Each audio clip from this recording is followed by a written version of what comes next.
Stanford University. Okay, welcome. My name is, for those of you who don't know me, I'm Walter Scheidel, the chair of the Classics Department. And it's a great pleasure for me to welcome you to the 5th Lawrence Eitner Lecture on Classical Art and Culture.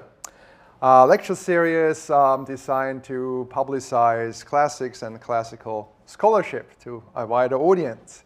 And very generously sponsored by Peter and Lindsay Choose, the great friends and benefactors of the Stanford Classics program. We are very happy to have them here again.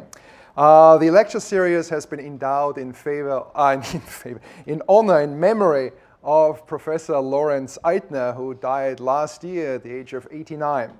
Professor Lawrence Eitner was for many years, for decades, director of the Stanford Art Museum, what is now the Cantor Art Center, from the 60s to the end of the 80s. Also chaired the art history department and was a very prolific author and respected teacher. This evening's speaker is my once and future colleague, Joy Connolly, who is currently Associate Professor of Classics at NYU in Manhattan.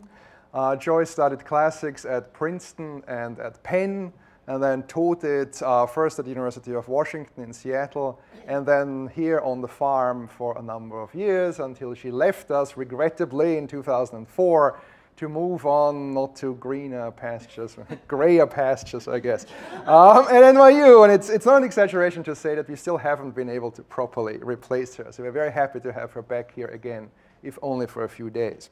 Now, Joy works on a variety of interrelated topics, Roman ideas about communication, education, and governance.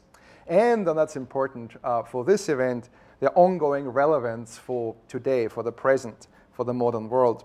In 2007, Princeton published her book, The State of Speech, Rhetoric, and Political Thought in Ancient Rome. She just finished, as she told me yesterday, a second book on republicanism called Talk About Virtue. She has also published widely on Roman political theory, Latin poetry, rhetorical education, and early modern reception of classical literature and political thought. And on top of all that, she just got a teaching award and runs the general education program at NYU. So that's pretty impressive. What's even more impressive is, and what makes Joy really stand out in our field, is the unusual breadth of her interests and her engagement in showing the relevance of classics today. A few years ago, she published a new edition of a 19th century detective novel, Collie Wilkins' The Moonstone. She reaches out to large audiences by writing reviews in the New York Times Book Review and the Times Literary Supplement. And during the last presidential campaign in 2008, The Economist interviewed her and had her put together a podcast looking at the political rhetoric of the presidential campaign from the point of view of ancient oratory. She also does many, many other things, which I won't go into. The one thing I want to mention is that many reviewers of her book on the state of speech pointed out how much what Joy had to say reminded them of the political rhetoric of today. And of course, that's exactly the point, as Joy argues for the continuing relevance of, say, Ciceronian notions of how oratory models and ethics of citizenship that ties together leaders and citizens. So in short, Joy is well on her way to becoming a very rare creature, a public intellectual with a solid professional grounding in classics. And that's very important to us, because if classics doesn't just want to survive, if it wants to thrive in the 21st century, well, we need more people like her. And I'm sure the talk we are going to hear is going to show why that is and how that can be accomplished. So please join me in welcoming tonight's speaker, Professor Joy Connolly.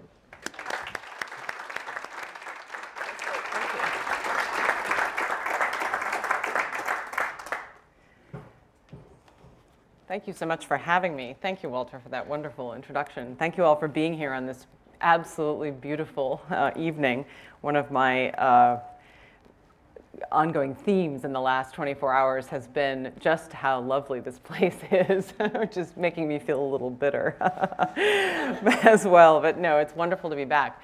And I have to say, looking out at all of you, I'm suddenly reminded of a moment in 2004 when I had just left Stanford and I had just arrived at NYU, and I was teaching my first lecture at NYU.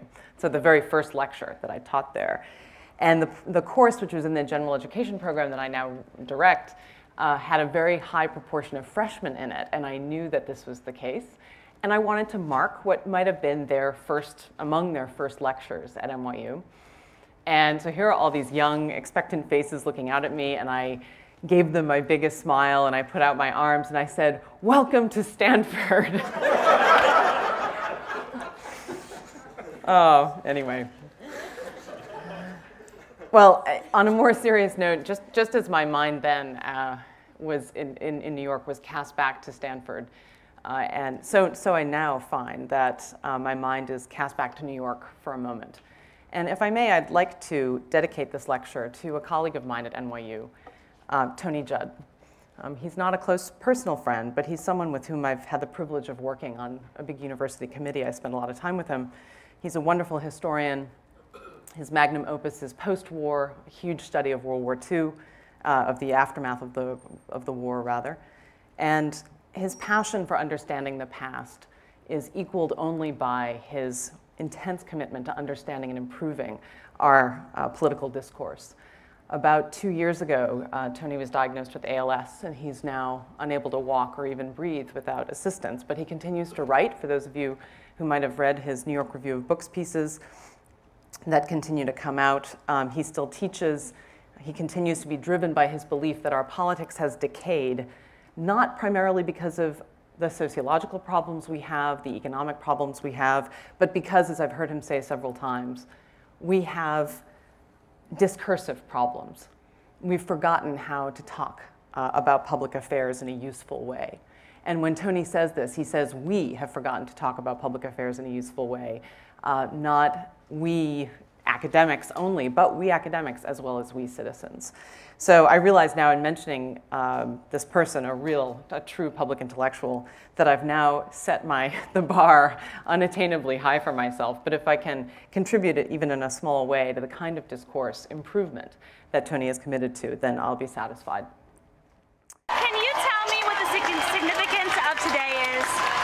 I'd just like to be part of a group that doesn't like what's going on in Washington. I particularly am really disenchanted because of the stimulus bill and how it was jammed through Congress and signed and no one had read it. It was loaded with pork, and it takes evil people to do that sort of thing.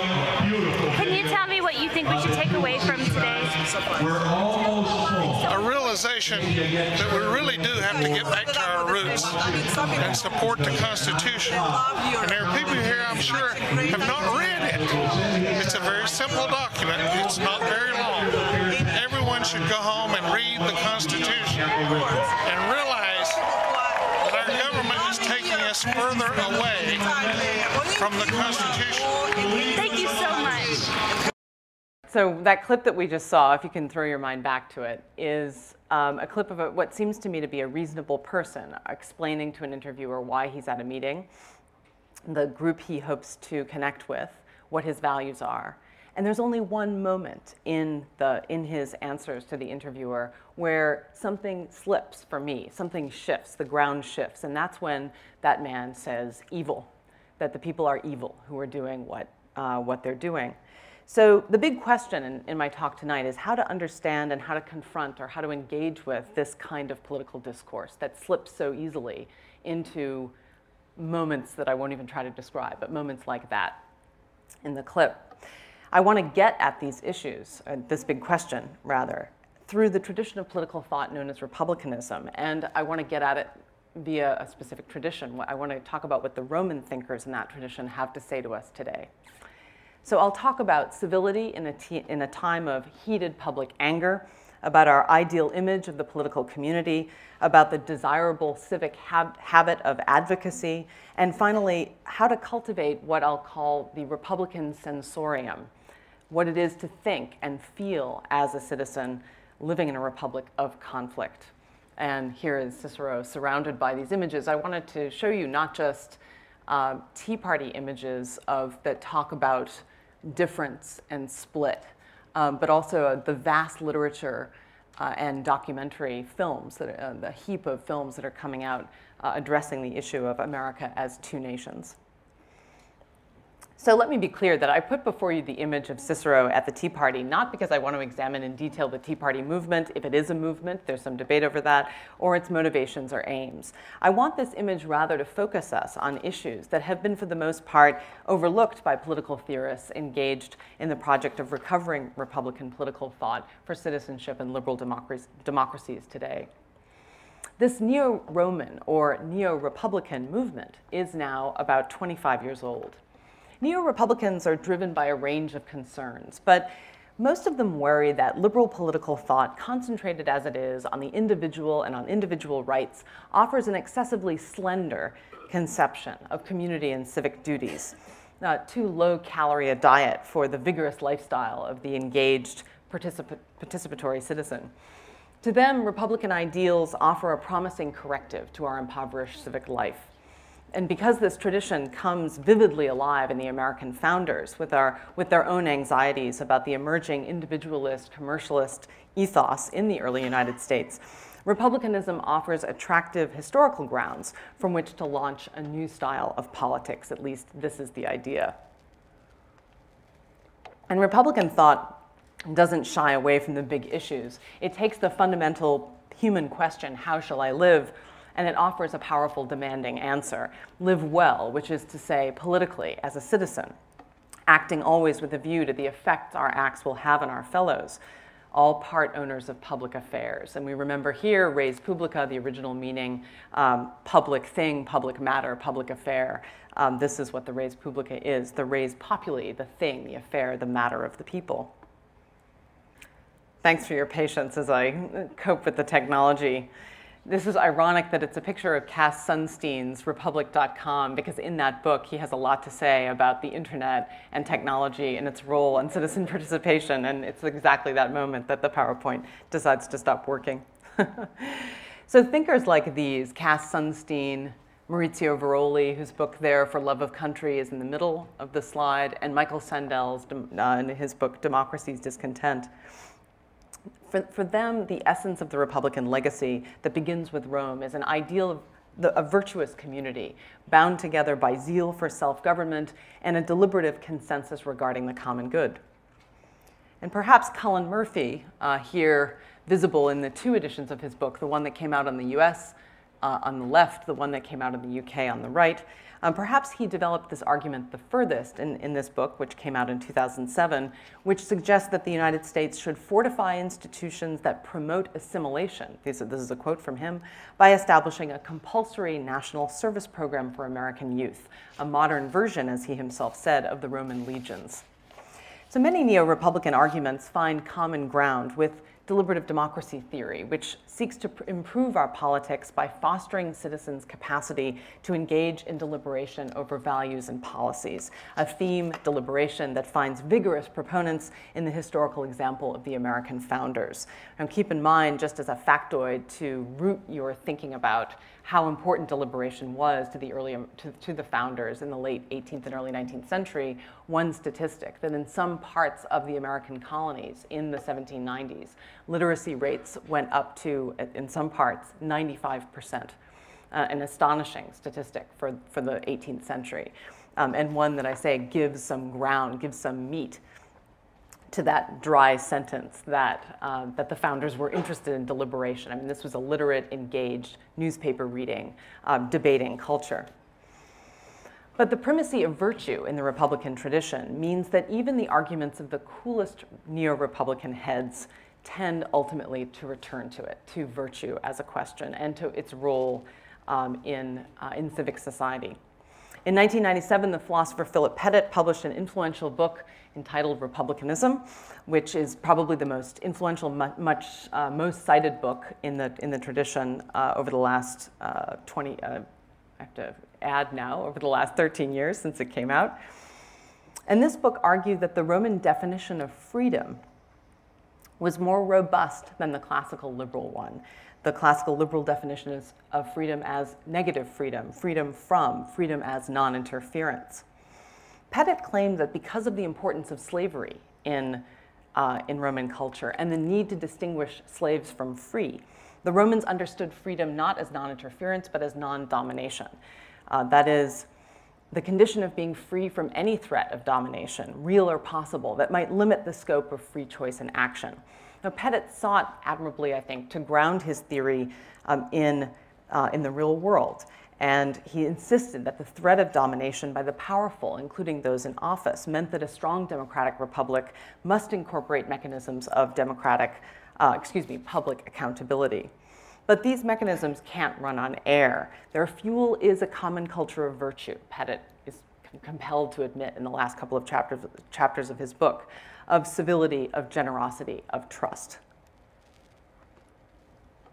Now here, addressing the challenge of instilling these virtues, right, civility, generosity, and trust, in our schools, in our prisons, in our welfare programs, an important civic site for him, Pettit drew on a rich tradition of ancient thought, especially the four canonical virtues of Plato and Cicero: wisdom, courage, justice.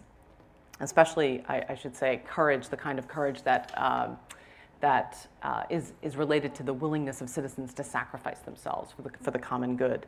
And finally, the fourth virtue after wisdom, justice, and courage, moderation, what Plato called sophrosune, or what Plato called, by a variety of names, but propriety or decorum.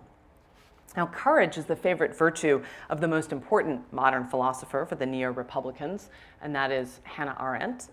But for deliberative Republicans like Pettit, acutely aware that politics in a diverse society entails difference and disagreement, the last of those four canonical virtues, moderation or propriety, deserves special attention. For political discourse to entertain a plurality of views, but where action at some point has got to be taken, decisions must be justifiable, even to those who disagree, right? Or even to those who think that they're losing out. So deliberation can't rest on whim, it can't rest on sentiment, but on reasonable arguments undertaken in a civil mood. At this point, neo-Republicans find themselves in something of a bind, because part of the appeal of the tradition is the Republican attention to the affective, not effective, but the affective dimension of political life, the sense of belonging, the patriotic passion that citizens feel for their patria, their fatherland, exemplified in Aeneas's love for his father Anchises. And here's the famous Roman wall painting depicting the scene of Aeneas's rescue of his father Anchises from the falling walls of Troy. To liberals, especially after the nationalist catastrophes of the 19th, 20th, and 21st centuries, patriotism, this kind of love of the fatherland, is a dangerous romance indeed. And some of the pictures you are going to see in a second crystallize the reason why.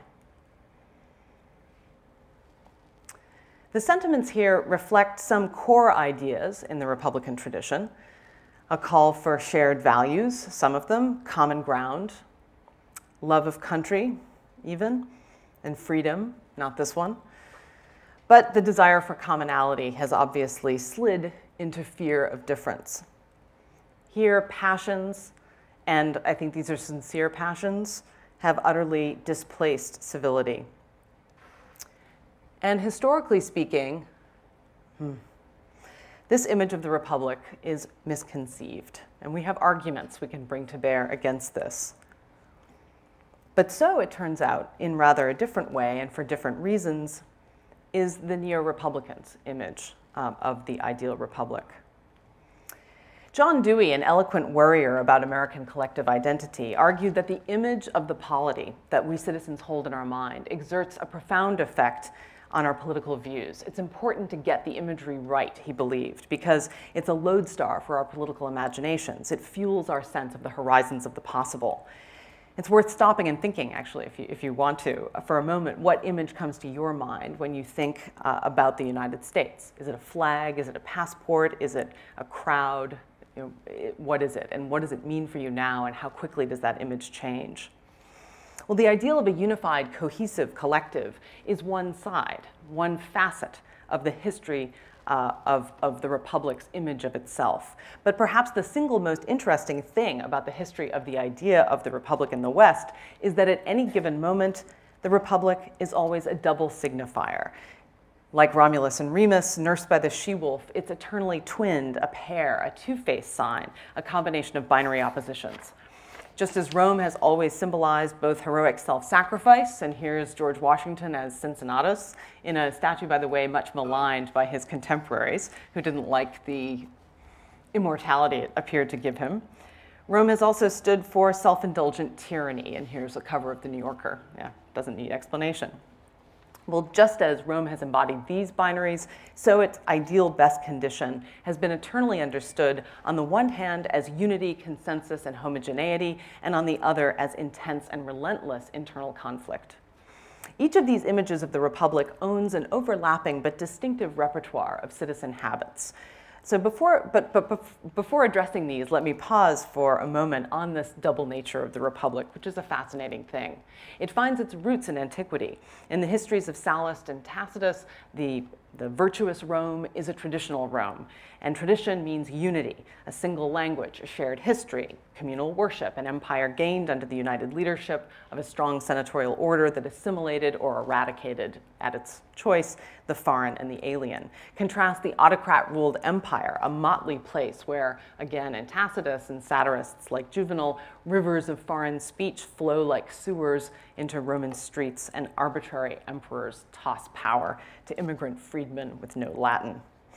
In this narrative, American thinkers like Adams and Jefferson and early defenders of public education found an exemplary fiction of cultural homogeneity and the terrors of its loss.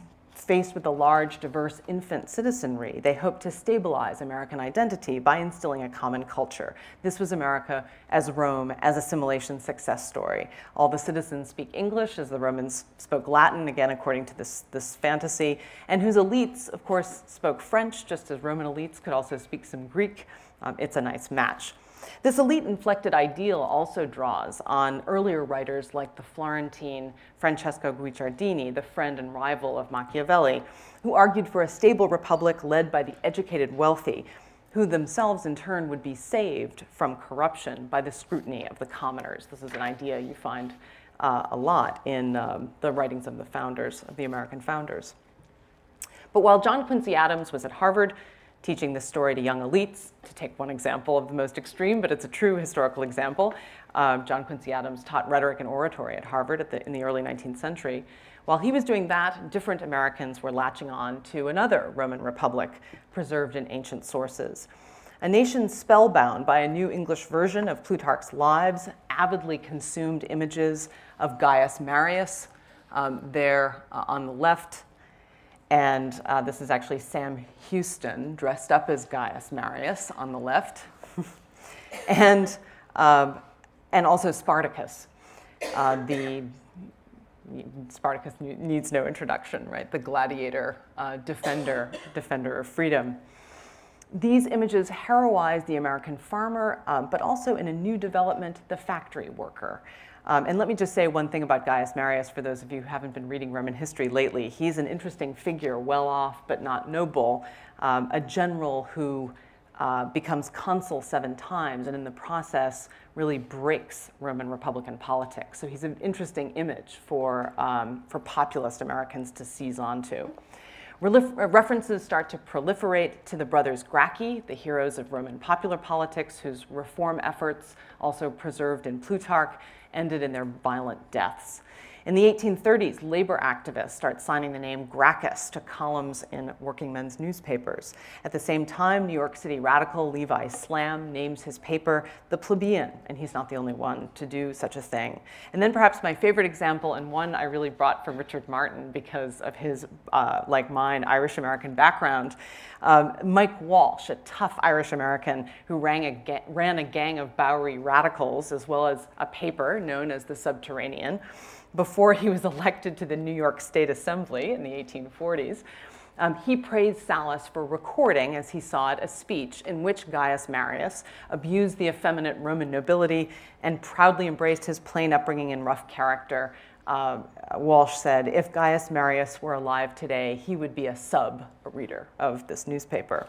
So this is the virtuous Rome of Sallust and Machiavelli's discourses on Livy, internally conflicted and consequently free and powerful, as one chapter title in Machiavelli actually says.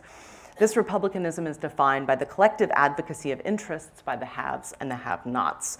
For Machiavelli, secure republican equilibrium is intense antagonism between the classes that stops just short of violence. And that's an important stopping point. So this is the Republican tradition that's gone largely unnoticed in neo-Republican thought, and that sits uneasily with Republican talk of a cohesive community. But my purpose here tonight is not to trawl through history finding more examples, as fun as that might be. Instead, I want to explore the more interesting question of the habits we should adopt to adjust our civic practice to an image of the Republic that has conflict, dissensus as opposed to consensus, at its heart. And so we come to Cicero. Conventional wisdom interprets Cicero as a champion of the senatorial elite. But I'm going to argue now that we'll find inspiration in Cicero precisely because he was so keenly attuned to the corrupting role of money, the self-interests of entrenched self-righteous elites, and the sometimes fearsome dynamic of crowd politics. Cicero himself is a doubled figure. He didn't fit the typical mold of the traditional Roman politician in the early 1st century BCE. He was a novus homo, a new man, the first to win the consulship in his family, and thus lacking the pantheon of ancestors in which his senatorial colleagues rejoiced. And I have wondered, and I think this may well be true, not that we can excavate the psychology of Cicero from our distance today, but whether it was this movement from a marginalized, well-off, but marginalized suburban identity to a central urban one that made Cicero such a creative generator of alternative ethical and political possibilities. Cicero's surviving corpus also embodies the double tradition that I just described, for it articulates both conceptions of the Republic. In his De Legibus, or On the Laws, a dialogue that purports to rewrite Plato's laws for the Roman context, Cicero represents the Republic as an instantiation of natural law in a divinely ordained cosmic order. And a few passages in Cicero's De Republica, or Republic, the partner dialogue to the laws, and obviously a response to Plato's great dialogue, appear to echo that theme. Perhaps the most famous passage in De Republica, and it didn't come out quite as big as I hoped, I'll just read one sentence of it, plays on the synonymy of the Latin words for musical harmony and deliberative agreement to make a case for the domination of the senatorial order. Cicero says, just as in the case of string instruments or pipes or singing, a certain harmony, a concentus, must be maintained out of distinct sounds. And this harmony, though arising out of a blending of very dissimilar notes, is nonetheless made concordant and pleasingly agreeing, and so a state is made harmonious by the common agreement of the most dissimilar elements through a blending of the highest, lowest, and intermediate orders, as if they were musical notes. Now, the rest of the dialogue, however, and this passage gets cherry-picked all the time by political theorists, but the rest of the dialogue treats the Republic as a polity founded, renewed, and strengthened by conflict. Nowhere is this clearer than in the archaeology of early Roman history that fills the second book of the 5-book dialogue.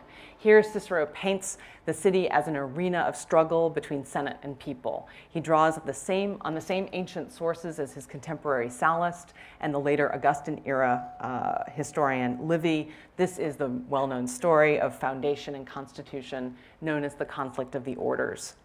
According to this story from the very beginning, the Roman constitution evolves through a series of conflicts where the powerful minority seeks to maximize its power and the people staunchly resist. And so just one example, at the beginning when Romulus, the founder of Rome, dies, his royal council tries to establish power for itself, tries to keep power for itself, and the rebellious people immediately choose a king from another town to ensure that the nobility will not dominate them. And each subsequent king in Cicero's narrative, and he marks this point and underscores it, each king carefully arranges for popular ratification of his rule, separately from the approval of the nobles. So even the recognition of a king where the opinion of the nobles and the people work in harmony, their distinguished in the text by the separate marking of the king of Senate and people as different groups. And finally, when Brutus expels the last king, the tyrant Tarquin, the cycle of antagonism begins afresh, with the rich senators aggressively seizing every chance they get to exploit the people, and the people agitating for the laws and the institutions that will protect them. But if the antagonism between Senate and people is permanent, which is precisely what the cyclical nature of Cicero's account suggests, then citizens also have got to seek the means to channel it. Well, how can this be done? When conflict runs deep, it's not clear that cultivating dispositions like civility, self-sacrifice, or civic friendship goes far enough. But the tale of the conflict of the orders, I think, points the way to other habits of citizenship that we can foster. In all accounts of the conflict of the orders, Cicero, Sallust, Livy, an important turning point is reached at the moment when the office of the tribunate is established by the traditional dating of 494 BCE. In Cicero, this occurs as a crisis caused by aristocratic overreach, which leads to a secession of the people, which leads to the election of spokesmen who swear an oath to protect the people from senatorial violence. And these are the men who become tribunes, the protectors of popular liberty. And it's interesting that even in the Laws, a pretty comparatively philosophically conservative work, Cicero defends the virtuous role of the tribunate in protecting popular interests. He tells his brother, his partner in the dialogue, they're crucial to the functioning of the state. You have to take the bad with the good, actually is exactly what Cicero says literally. Cicero's qualified defense of the tribunate in the Laws as an institutionalization of the channeling of civic conflict takes a much stronger form in his own speeches in public in the Forum to the People. There he talks admiringly of the tribune as the public advocate, not surprisingly. A little more surprisingly, he sets himself up, even when he's serving as consul, the highest office in the land, as a kind of proto-tribune avatar. And he, in one speech to the people, couples this language with references to liberty, just again, a factoid that helps put the meat on the bones of this. In one speech alone, he uses the word libertas 22 times. So this is really, this is an aggressive attempt on Cicero's part to claim himself as, and put himself forward as the advocate figure for the people. But I'm frankly a lot less interested in Cicero's own political machinations than I am with the conceptual implications of this figure of the advocate, who's adversarial, who's interrupting, who's disruptive. That's what their job is in the state. And now at this point, another lesser-known thread of the Republican tradition reveals itself. In northern Italy, starting in the middle of the 13th century, interest starts to grow in Cicero's rhetorical writings. It's never gone away, but we see an uptick of interest in copies and circulation of manuscripts and so on, especially Cicero's youthful treatise. Most people think it's his most boring one, or the most boring two, De Inventione on invention, and the Rhetorica ad Herennium, which at the time, though not now, was believed to be the work of Cicero. These are handbooks. They're easy to read, they're accessible, and they're all about argument. Now, this interest in this period in North Italy should be distinguished from the well-known Italian interest in a different genre called the Ars Dictaminis, a handbook genre that shaped Ciceronian theory to the needs of notaries and letter writers. This had been flourishing since the early 1100s. But this other Ciceronianism that I'm talking about focused almost exclusively on the spoken word in adversarial, antagonistic situations. The paradigm here is not the dinner speech, but the courtroom debate. As Virginia Cox has shown, the Ars Arengandi, I think the art of harangue is in this title, replaced the three-way relationship of classical rhetoric, that is the orator, his adversary, and the judge or jury, with a two-way relation, speaker versus speaker. Brunetto Latini, writing in France, in exile from Italy in the 1260s, characterized this kind of speech as structured by the presence of tensione, conflict. Not all of us are training to be lawyers, Latini admits. But everybody benefits from developing the habit of masterful speaking in conditions of tensione, in the swift back and forth of hostile argument. Under receptive conditions, the speaker, sure, will cultivate the goodwill of his audience. But otherwise, De Inventione and Ad Herennium offered for these readers a battery of techniques from insinuation to agile manipulation to assertive challenge. One of the most popular speeches in Italy in this period, while people are beginning to read in De Inventione and the Ad Herennium, and this is a text that keeps being copied and read through the 16th century, are the Verrine orations. These speeches, not all of which were delivered, historically speaking, were composed for Cicero's prosecution of the rapacious governor Verres for his maladministration of his province, Sicily. Reading them, we glimpse the rich resources Ciceronian rhetoric offered educated North Italians at a time of intense political experimentation. The Verrines, and I've just given you a picture of the Sicilian coast because I'm about to bring this image to your mind. The Verrines feature memorable set pieces, word pictures that illustrate in painful detail the outrages committed by Verres during his tenure on the island. And the most famous of them, and this is why I've given you a picture of the coast, an Italian named Publius Gavius hangs on a cross that Verres has had put up on the shoreline so that Gavius must gaze over the Straits of Messina toward his home in Italy. He's been convicted of a crime.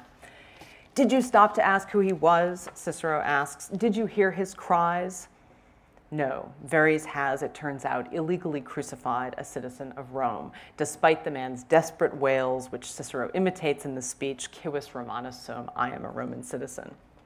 What Cicero models in his attack on Verres is the reason I think the Flemish monk Jacques de Dinant, to take one example, a popular teacher and writer active in Bologna in the 1280s, this is why he chose the word advocatus, advocate, to translate Cicero's orator. So where Cicero uses the word orator, speaker, de Dinant uses advocatus. Because Cicero speaks here as the citizen advocate, the speaker who takes the part of the person who has no part, as the French theorist Jacques Rancière would say, who speaks for the voice of those who have no voice. In fact, the Verrine speeches go a little farther. They give a literal voice to those who lack one. The famous innovation of Cicero's strategy in the Verrines was the amassing of evidence from various Sicilian victims, which they came to Rome to deliver in person. The first time, according to rhetorical lore, an advocate laid such weight on the word of provincials, allowing them to defend their own cause at such great length and so early in the rhetorical proceedings, in the legal proceedings. Instead of following the norm, delivering a long set speech then, Cicero is underscoring the agonistic element of this legal procedure. He contests evidence, he demands that Verres' advocate cross-examine his witnesses, and so on. So the politics modeled here is aggressive. There are no calls for common ground or dialogue. In the Verrines, forensic argument has another important power: to unsettle institutions. The thrust of Cicero's opening argument in the first speech is that the institutionalization of senatorial domination over certain legal proceedings, because at this point only senators were allowed to judge this kind of corruption case brought against members of their own order, Cicero says this has done irreparable harm to the legitimacy of this institution. If the senators are going to deliver themselves from popular hatred, resentment, dishonor, and disgrace, I'm quoting, Cicero says, they must be subjected to litigious violence. The people demand advocates, and their demand, Cicero says, is justified. So this means that Cicero, as advocate, must disrupt the settling of authority into the comfortable, self-interested lap that state institutions can provide. Republican justice, it turns out, requires the occasional disruption of authority by advocacy. In Cicero's rhetorical treatises, the advocate becomes his model for Republican citizenship in general. This is the reason I think the ideal man, the weird bonus discendi peritus, receives his education in the law court specifically, not in the deliberative context of the Senate, not giving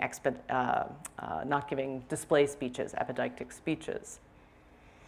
Well, so far so good, but still we haven't reached the innovative core of advocacy thinking. What are we to do when goodwill seems thoroughly displaced by anger, when there seems to be no room for reason, when politics have been defined in terms of the absolute division of violence? Doesn't aggressively pursuing one's own side just exacerbate the problem? Surely it's just better to stay silent. Well, etymologically, advocacy from advoco means speaking to, right? But in practice, of course, it means speaking for, speaking on behalf of another. and usually more than just one other. For example, in the Verrine, Cicero carefully prevents the case from turning into a matter of Sicilians versus Romans. He refuses to argue for Verri's conviction simply on the grounds that the Roman jury owes sympathy and pity to the Sicilians. At every point, rather, in the main speeches, he connects the idea of justice for the Sicilians, that's one other, with the larger issue of the interests of the Roman state, another that's also a kind of we. The habit of speaking to, toward, or against another person, while at the same time speaking for, is in Ciceronian rhetorical theory and in his speeches, renders the speaking self oddly dissonant. And it's this dissonance, uncomfortable as it is, that occupies the heart of what I'll call, in the last section, the Republican sensorium. When I teach Cicero's speeches, students often tell me that the thing they find most alien and difficult about them is the speaker's own persona. They grow accustomed over the course of a week or two to one rhetorical Cicero, maybe the comic one, or the aggressive, the self-glorifying one, when another suddenly appears, maybe self-abnegating or self-dismissive. That's a typical pattern.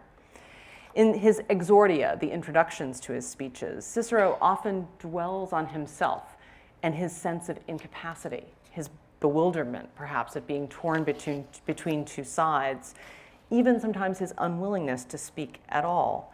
He models himself as split in two, caught between two desires and wills. He's a literally partial voice. He pauses to note subtle nuances in the degree of his emotions, and he comments on the audience's state of mind and why they might feel differently. Since the 14th century, commentators have accounted for the split voices in Cicero as part of his battery of techniques for the captatio benevolentiae, the seizing of benevolence or goodwill for his audience. But rereading his speeches in the light of his philosophical thinking and in the light of a later tradition steeped in Cicero and in Republican political theory suggests to me a different explanation. In his essay, Idea for a Universal History with a Cosmopolitan Purpose, Kant figures the citizen in the civil state as a self in eternal conflict. He wants to live with others, Kant says, but he also wants to be alone. He wants to live well with others. He also wants to live selfishly. But Adam Smith most thoroughly elaborates Cicero's notion in his, and strategy in his speeches, in Smith's theory of moral sentiments, when Smith speaks of dividing the self into two persons, one the agent, the other the judge. The judge, which Smith famously calls the impartial spectator, the great inmate of the breast, calls us to account for our errors, focusing particularly, Smith says, on how we daily affect the sentiments of others. Do we make them happy? Do we make them angry, sad, and so on? Smith rests his account of moral sense on his belief that we are all split selves, whose internal conversation is simply how we all make moral judgments. But he acknowledges that the split self is a fragile entity that tends to react to corrupting forces like bad public opinion or by the presence of wealth or people with noble blood who are telling him how to think. He reacts to corrupting forces by reducing his own internal division. It's as though the self hunches into itself and the impartial spectator loses its critical distance, and thus, to Smith, its capacity to regard other people, to see other people. So in order to be virtuous, Smith concludes, we have to carefully cultivate in ourselves a sense of doubleness. And often those doubles are at odds. So what's distinctive to me in Cicero's speeches, where he frequently refers to himself as split or double or divided, isn't the rhetorical strategy itself, but the sensorium behind it, the sense of a self, that a self is being fashioned here that, devoted as it is to speaking for others, is never, even when it's at its nearly angriest, never fully or clearly a whole single self, but a divided and often internally conflicted one. The advocate then takes a strong stand, but it acknowledges ways in which its allegiances draw it elsewhere. It does not expect trust or friendship, but aggressively turns the opponent's tactics on themselves, only preserving just enough awareness of its own internal division to ask, wait, who am I speaking for? How am I being viewed by others who are not like me? And the advocate's answer to the question is, I speak not only to and for myself, but for and to another, or others. not like me. We can contrast in Cicero's own work the speeches of outright abuse, something like the In Personam, although not, I think, the Philippics, where Cicero speaks with a venomous poison that leaves no room for double-mindedness. That is not advocacy. If we see the internally divided citizen as a living embodiment of the divided republic, we might thus reimagine and maybe reclaim the pervasive image in the Western tradition of the heroic Roman showing off his split and suffering body. We might see this in new ways, like the popular image of Mucius Scaevola, if you can see that, holding up his burnt left hand in proof of his heroism. This is a painting by Rubens, or in this wonderful 1531 painting by Hans Baldung. I like this particularly because it has, probably by accident, red, white, and blue background in the back. And there is Scaevola on the left showing off or putting his hand in the fire, going through torture, holding up then his permanently mutilated body. Just as these figures display the wounds, the cuts that they take for the good of the Republic, so Cicero in turn highlights his own internal divisions when he takes up the challenge of advocacy. Cicero's speaking self is not conceived as, and in fact I think it's not, wholly autonomous. In the course of fashioning himself as a self committed to the instruction, moving, and charming of the populace, he must constitute himself as an oxymoron, a plural one, the possessor of one tongue but not univocal. Well, the Republican sensorium comes at a certain cost. One of the things that has to go is, if my picture is right, is the aggressively complacent celebration of oneness that some people call patriotism. It's true that being part of a citizenry involves a feeling of collective belonging. I think nobody would deny that. But the Roman Republic and the American one as well is also familiar with what one political theorist, Patchen Markle, calls negative affiliations, where collective identity is formed out of uncertainties, out of tensions, out of difference. Cicero speaks of his own double citizenship, of his hometown of Arpinum and Rome, and this resonates perhaps with the tensions between citizens today and their identifications with states and federal government, or the tension immigrants feel regarding their country of birth. So let me, on my way to a close, contrast this t-shirt with a different picture. I hope you can see this. This image is not, legally speaking, citizen identity, but I think I take it as an evocative representation of Republican citizenship today. This is a picture of a roof tile. It's decorated with sandal prints by slave women from a South Central Italian farmhouse in Samnite territory. These women together, sufficiently literate to write their names, one in Oscan at the top and one in Latin below, and they write the names of their owners as well, signifying the fact that they're certainly slaves. These women, to me, embody a play of identities with which many Americans are deeply familiar. Two different languages, suggesting bilingualism, recording a life of hard work, but the desire for memory in future time. This picture, to me, symbolizes the multiplex awareness, the acknowledgement of split or double self that's required of the true Republican citizen, a status these women, of course, were not allowed to hold. Tonight, then, we've examined the importance of conflict in the history of the idea of the Republic. I've talked about the significance of advocacy and finally, the split Republican sensorium. In closing, let me suggest that the Roman writings I've discussed point the way towards advocating for liberal education, which, as many of you probably know, is entering tenuous conditions indeed. Liberal education, with its focus on and its attention to careful habits of reading and reflection, to the knowledge and analytical skills of history and politics and economics, to the aesthetic experiences offered by mathematics as well as the fine arts, cultivates a multivalent awareness. It creates young people attuned to the positions of others, divided, attentive, alive, rather, to the divided allegiances in themselves as they leave the family and they grow into young adulthood. We need, I think, to configure that attunement as the goal of education for citizenship. We need to rethink the American quest for the integrated whole self, language that I'm sure is familiar to all of you, and look again at other American habits of self-questioning, of memory, of the acknowledgement of our past traditions and the different ways in which they pull us. We need to remind ourselves that the conflicted self and the conflicted state lie at the core of the Roman Republican tradition. And if we do that, we might redefine the Republic in the public sphere and make a space for liberally educated students in it. Thank you.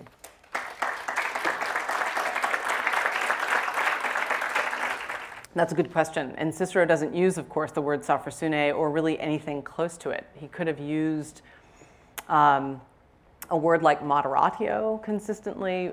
So this is, we're referring to a particular passage at the end of De Officiis, Book 1. Another factoid that helps root De Officiis on moral duties in your minds. De Officiis was not just the second book to be printed after the Gutenberg Bible, it was the third because it went into a second edition before anything else. So we're talking about arguably one of the most important books in the history of humankind. So this is an important question. So Cicero, in his translation of the 4 canonical virtues, this last one, Platonic sophrosyne, self-control, self-moderation, self-restraint, Cicero translates famously with a variety of terms. And this is not unusual for Cicero in his translations or adaptations of Plato to use more than one term. But what does he use? Sometimes propriety, sometimes, and most often, decorum. But he's gotten there through a couple of steps that I think are worth looking back on before I get to the actual question, the actual answer.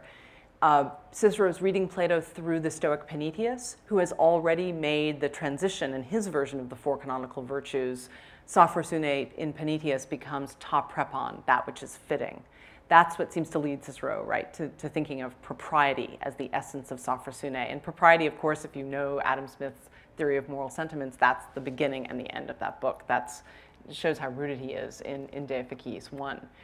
So by the time one gets to Cicero and decorum as the re-envisioning of Platonic sophrosyne, the tension has been resolved, I think, from Cicero's point of view. Because the essence of decorum is, and really Smith adapts this the most insightfully, and it's really much of this part of the end of the theory of moral sentiments is just a running adaptation of Cicero De Officiis. In the De Officiis, one is, well, first of all, there are 2 things. There's the 4 personae theory, where Cicero sees the self as coming into being, and he expresses the theory using this word persona, masks. But more interestingly, and I think really getting to the heart of Cicero's concern, he talks about propriety as something always as a matter of spectacle. You know you're always being watched, and you're watching others watch you. So that's the backdrop to the sense that that the self in action in Cicero is always a spectating and spectated self, and it makes room for what I'm seeing in the exordia and other points in the speeches, this sense that when he thinks about himself speaking, he's maintains or deploys this doubled split persona. But it's still decorum because we're not talking about sophrosyne anymore.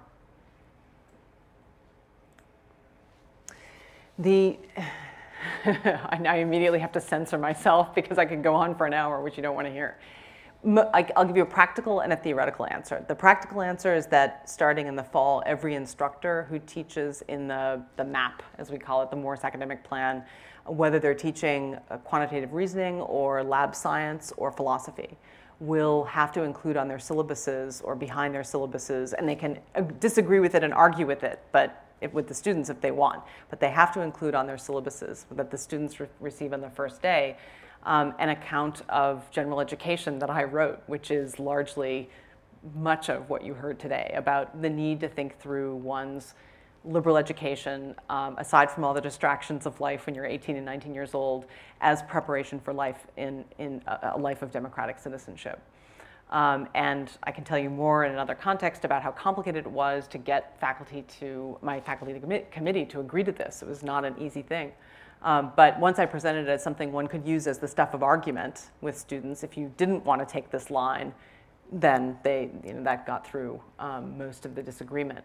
But so practically, I thought it was crucially important at a big, sprawling urban university, very diverse, people coming to the university with, in some cases, absolutely no expectations of what a liberal arts education is, no habit of thinking about it. It seemed to me crucially important to get them thinking about it, or to try to. We all know that when you do something in the classroom, you're always only trying. You're never actually doing. More abstractly and more briefly,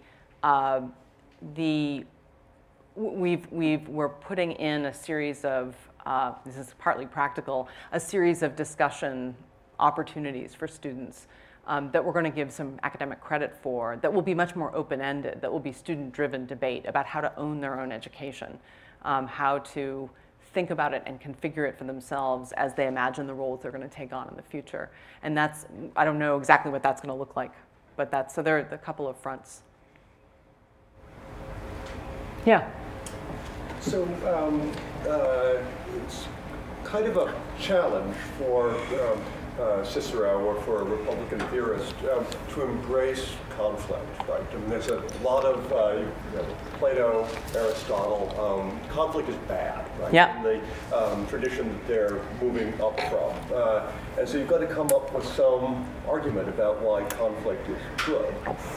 One of the arguments that has been made about why conflict may be good within a constitutional structure is because it encourages competition, even competition between different institutional groups within a constitutional order, each of whom is competing with other institutionalized groups to provide public goods. You get executive competing with the Senate or with the other with the courts and so on. Is there anything of that in Cicero? No, because it's not a contest between equals.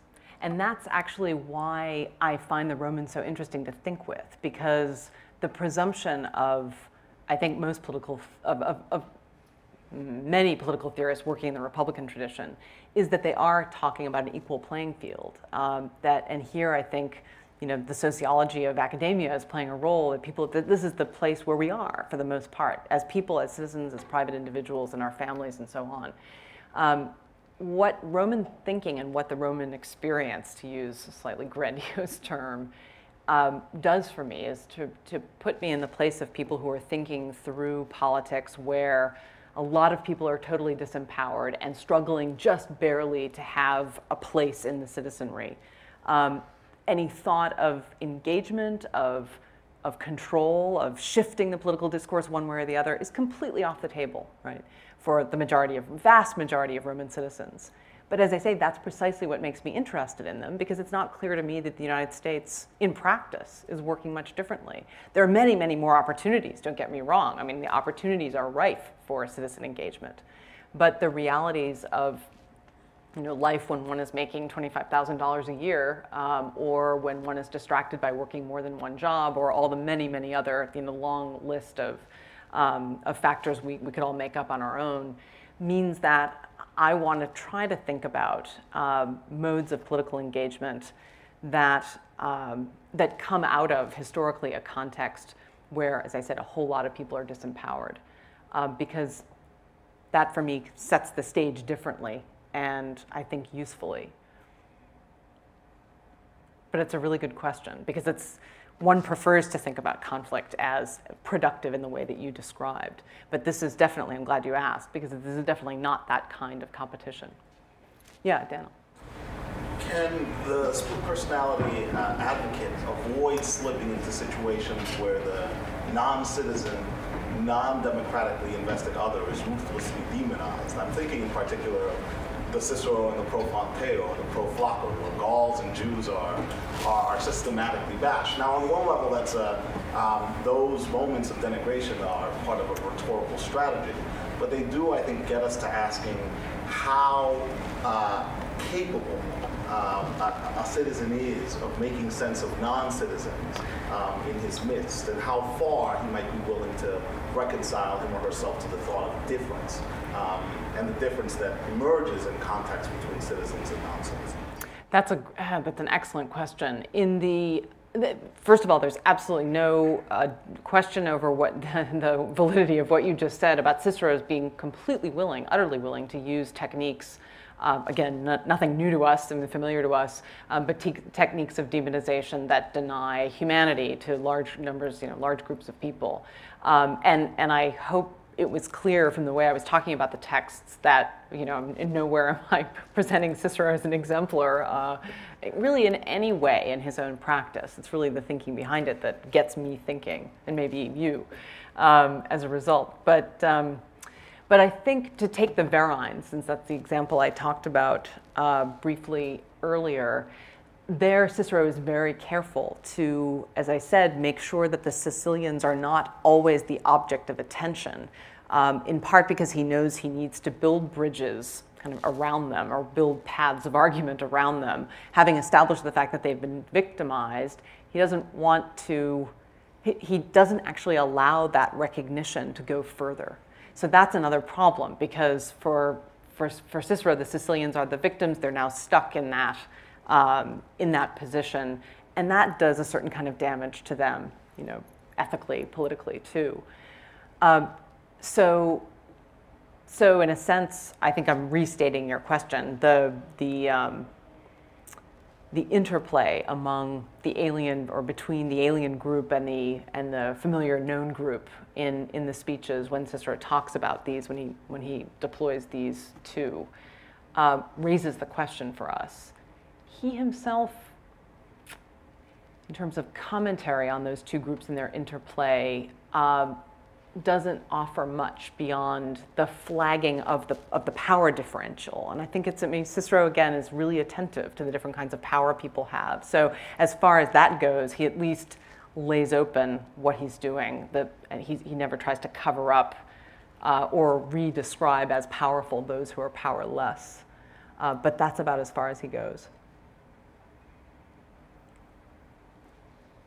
Well, if there are no further questions, let us thank Joy. Thank you very much. For more, please visit us at stanford.edu.